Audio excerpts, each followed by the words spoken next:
What's this? A letter for me. Welcome to another episode of Remember the Great Sports Through the Mail Thursdays. Today I'm going to share with you 3 recent returns that I just got back in the mail and profile each of the players that signed autographs for me. So we'll jump right into this first one. It is postmarked from St. Louis, Missouri, from former St. Louis Cardinal pitcher Bob Sykes on 1, 2, and a 3rd rookie card. I actually wound up sending 4 cards to Mr. Sykes. However, he decided to keep one for himself, which is fine. That's why I always include extras.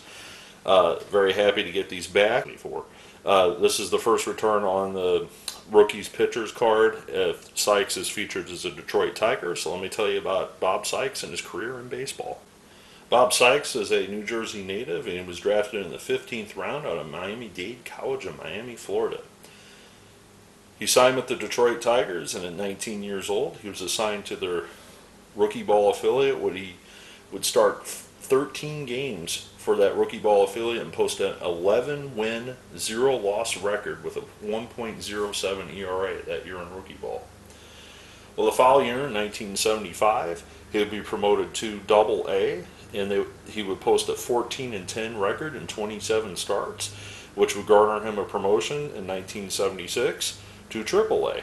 Well, in Triple-A, his win-loss record dipped to 8 wins and 11 losses.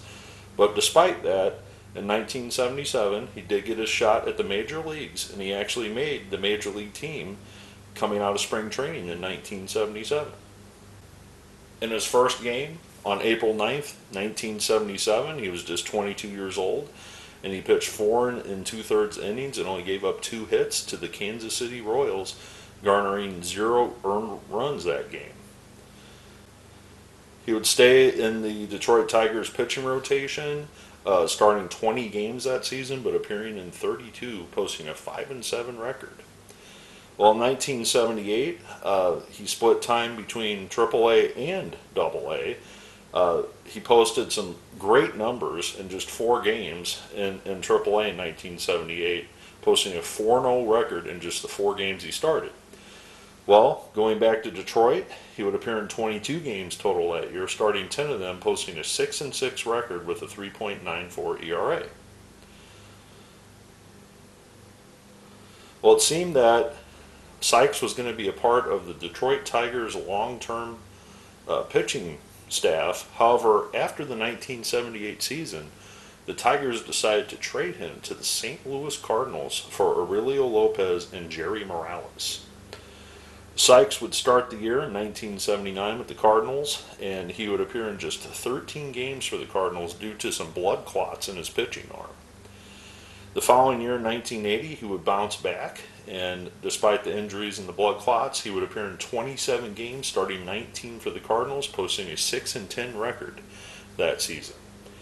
Well, in 1981, at 26 years old, he would again make the Cardinals. However, the Cardinals decided to shift him strictly to the bullpen as a lefty, and he did make 1 start that year in 1981, but he appeared in 22 games, posting a 2-0 record that season, finishing out the 1981 season with the Cardinals.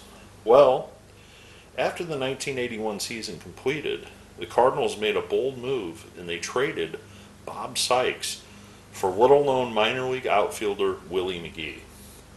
Well, if you're a St. Louis Cardinal fan, you know the history of Willie McGee and how important he was to that 1982 Cardinals World Championship team. The rest is history, as Willie McGee would go on to bigger MVP-type seasons, batting title, etc., where unfortunately Mr. Sykes, when he joined the Yankees, his arm injuries returned, and the Yankees decided to send him down to the minor leagues for the 1982 season. Despite pitching for the Yankees and being traded for Willie McGee, Bob Sykes finished the 1982 season in the minor leagues for the Yankees. After that season, Bob Sykes would hang up his cleats and never pitch in the major leagues ever again. So in total, Sykes finished with a 23-26 overall record, started 61 games of 116, and posted a 4.65 ERA for his career, playing the majority of his career for both the Detroit Tigers and the St. Louis Cardinals. Well, what has to sting even more is the fact that Bob Sykes was part of the Cardinals pitching rotation and their bullpen, and then they trade him to the Yankees, and the Cardinals go on to win the World Series that year. So, despite Sykes being part of the Cardinals system, he didn't get his chance to get that World Series ring in 1982 because he was traded for Willie McGee, who did get that World Series ring for the Cardinals in '82. So, thank you, Mr. Sykes. Very happy to start this card. I do know that Mr. Dupree and Mr. Mitchell do sign through the mail, so hopefully I'll be able to get them to sign those as well. Denny Martinez also signs for a small fee, so hopefully I'll be able to get him. So look for this card in future episodes, and hopefully we can get the whole thing signed up by everybody. Moving on to the next one.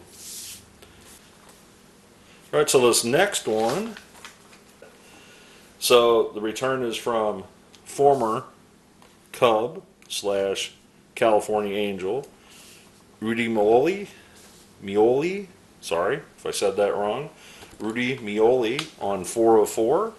So let me tell you about Rudy Meoli and his career in baseball. Meoli's pro career began when the Angels selected him in the 4th round of the 1969 Major League Draft after his graduation from Royal Oak High School in Covina, California. After a cursory late-season MLB trial in 1971, Meoli made the 1973 Angels after spending time in the majors as a utility infielder, starting 3 games at third base and backing up Bobby Valentine as the club's shortstop during the early weeks of the season. Meoli joined the Angels starting lineup at shortstop on May 13th of that year when the versatile Valentine moved to center field. After playing outfield, Valentine got injured, and that solidified Meoli's rookie starting position. He played in a career-high 120 games during the 73 season, starting 87 at shortstop and set a personal best in hits, runs batted in. He also swatted what would be his only 2 big league home runs off of Joe Coleman on July 14th, then off Gene Garber 2 weeks later. In that later game, Meoli drove in 6 runs with his 3 hits, leading the Angels to a 19-8 win over the Royals. In 1974, the Angels decided to move Dave Chalk to the shortstop position, and that basically put Meoli as a backup role again. Meoli appeared in 106 big league games over the next 2 seasons, spending part of the 1974 season in AAA. After the 1975 season, he was traded to the San Diego Padres and spent all of the 1976 and 77 season in the Reds minor league system after the Padres traded him to the Reds. Well, the Reds unfortunately didn't have any place for him, as the Big Red Machine had a pretty solid infield at that point with Joe Morgan and Dave Concepcion, and he finished out the year with the Reds in their minor league system. He then signed with the Chicago Cubs in 1978, and he split time appearing in 49 games for their AAA affiliate while also appearing in 47 games in a backup role in Chicago. After the 78 season completed, he signed with the Philadelphia Phillies, and he made the Phillies splitting time in 30 games in Philadelphia in 1979, while appearing in 71 games after the Phillies decided to let him go, and he signed with the Minnesota Twins. After he signed with the Twins, he did not make the Major League club with the Twins, and the Twins released him from his contract at season's end before the 1980 season. Well, after the 1980 season completed, Rudy signed a minor league deal to go to spring training with the Giants. However, after not making the roster in 1980 with the Giants decided to release him from his contract in April of 1980. This would be the last time that Rudy would attempt to play in the majors and would retire from baseball after that 1980 spring training. During his MLB service, Rudy collected a total of 133 hits with 20 doubles and 4 triples to accompany those 2 home runs I mentioned earlier. His career batting average was .212 with 40 RBIs. He spent 11 seasons in pro baseball in total during that stretch of time. So Rudy, obviously, other than that first rookie season, was kind of delegated to just a backup role. The guy was definitely a glove guy, not much with the bat, but could play all 3 shortstop, third base, and second base, which is a very valuable tool to have coming off your bench. So thank you, Mr. Meoli, for signing for me, and we will move on to the final return. All right, so the final one is a return from Oklahoma, and it is a return from somebody that I already sent a half card from, and this is a return from Skip Guinn, and as you can see, I got Tom Griffin to already sign that card. If you remember the Tom Griffin video, I'll post it down here below so you can watch that as well, and up here in the corner. But unfortunately, Mr. Guinn only signed 2 of the cards, one blank one and one signed, and did not sign the other card with Tom Griffin already on it. So that's kind of a bummer there, because instead of having 2 completed ones, I have 2 partial ones now. One signed by Guinn and Griffin. So I'm going to have to resend this one to Griffin. Griffin's a great TTMer, so I will send another one to Griffin, hopefully to finish that off. And maybe later down the road, I'll write Skip Guinn again and ask him to finish this one off. So maybe 2's the limit on duplicate cards, because he did sign the third one of just him. So maybe he only signs 2 of each. I don't know what it is. Maybe the cards stuck together, because sometimes these are like trying to sort through pieces of bread. They kind of just all stick together. But regardless, I'm very happy to get these 2 back, as well as completing the one up there at the top. So we'll talk about Skip Guinn and his career in baseball. Dranon Eugene Skip Guinn was born in St. Charles, Missouri, and he later relocated to California, where he attended Venice High School in Los Angeles and then later Santa Monica College. He was signed as an undrafted free agent by the Milwaukee Braves in 1964.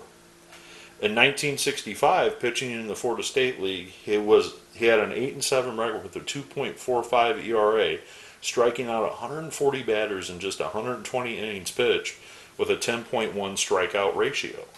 The following year, he moved up to the Carolina League with the Kingston Eagles, posting a 10-10 record and a 3.94 ERA, and had 171 strikeouts and 169 innings for a 9.1 strikeout ratio.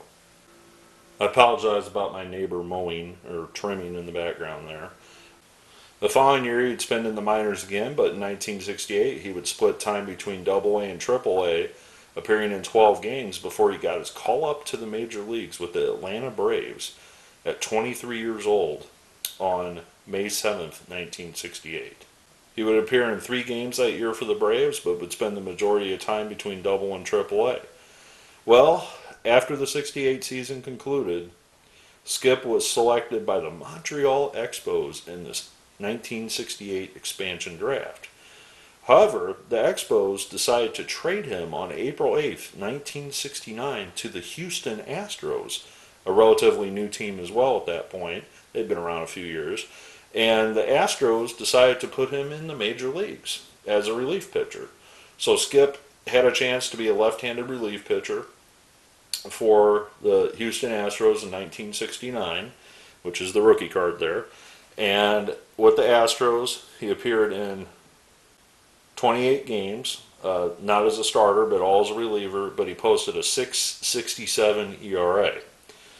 The following year, in 1970, the Astros decided to send him back down to work on some things, and he appeared in 29 games in AAA, but he posted a 4-win, 8-loss record, but his ERA did get down to 3.85. 1971 would start out very similar as 1970, as he would start out in AAA. However, he would get another shot at the major leagues, and he would appear in 4 games that year at the major league level in 1971 for the Astros. After the 71 season completed, he would again be with the Astros in 1972. However, he would not spend the entire season with them, as they would let him split time between there and the Chicago Cubs AAA affiliate, appearing in 28 games. After the 72 season completed, he signed with the Kansas City Royals, trying to make their club. For appearing in just their single A affiliate that year in 31 games. He did not move up to their higher levels, nor did he get to the major leagues. And after that 73 season concluded at 28 years old, Skip decided to retire from baseball as a player. In his major league career, he compiled a 1-win, 2-loss with 1 save and a 5.44 ERA in 35 appearances covering 36.2 innings pitched. While he struck out 40 batters that averaged 9.8 strikeouts per 9 innings. So he was a hard thrower, definitely was a very good pitcher for a while. One notable thing to mention is that Kyle Harrison, who is the pitcher with the San Francisco Giants, actually is the grandson of Skip Guinn. So Kyle Harrison, who made his major league debut in 2023, this past year, is the grandson of Skip Guinn. So a little bonus fact there. So I'm very happy to add Skip to the collection. Very happy that he finished that card off for me. Happy to add Bob Sykes to the rookie card there. And he signed a couple Cardinal cards as well for me. And I also want to thank Rudy for signing his as well. I appreciate you taking the time to watch my episode. I hope you learned a little bit about some guys that maybe you didn't know, and hopefully you'll be seeing these other ones back signed, fully signed on this 4, and finishing off that other one here in the near future. As always, look forward to your comments, and happy collecting.